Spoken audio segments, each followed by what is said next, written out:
I simply have said that meat that has had a full, happy life, where there aren't these horrible fear toxins with antibiotics just to keep them alive, is the meat that I recommend. That's what I've said. Right.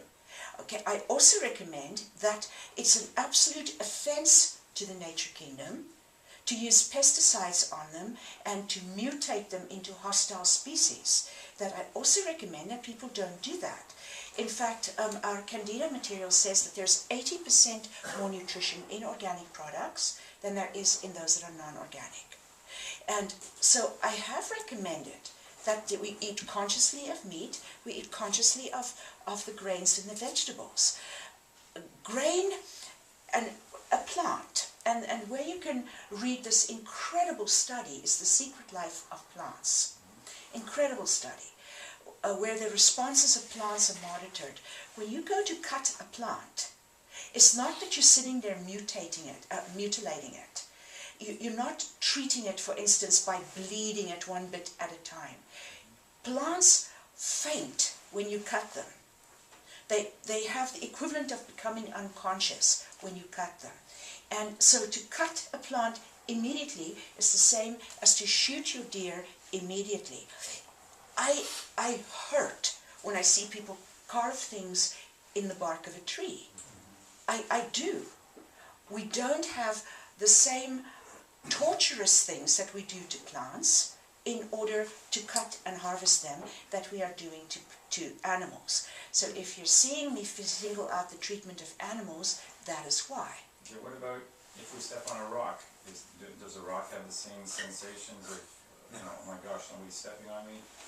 I don't know, darling, but what I highly recommend is that you go out back and ask one.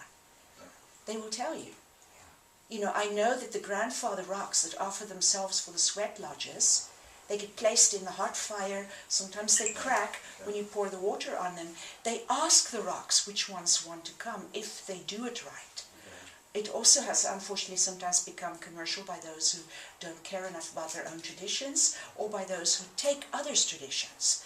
But rocks should be consulted before they are offered into the fire and into the water, which ones are willing to do that.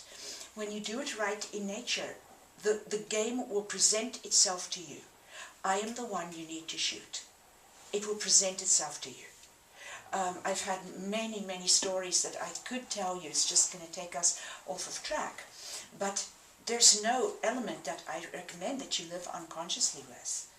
When I get in my bath every day, I say thank you and how I appreciate the water spirit. I know for a fact I can never be thirsty. I can go days without water and I become the water because I know it that well. I'm not recommending that you treat rocks unconsciously. Like I will ask Jaylene to stop if she picks up rocks and throws them around on the beach that shatters them. Then I sit down with her and I explain to her, what is the oldest thing? Let's take one of these rocks home into our house. What is the oldest thing in the house? What has seen the most life come and go? It's the rock. Their grandfathers, because of how old they are. So, for them to live that long and for you to come along and just smash them because you think it's fun, that's not okay either. I am not in any way prejudiced against one kingdom or the other. There's many yogis in India that wear masks so they don't accidentally breathe in a bug.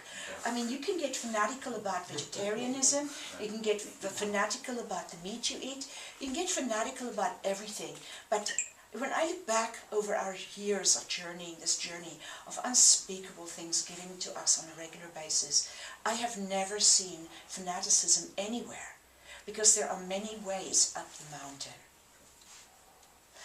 I will tell you, that I've been in the jungle, and it's very difficult not to step on plants. And I will walk twice as fast, twice as slowly, because if I can, I will avoid it.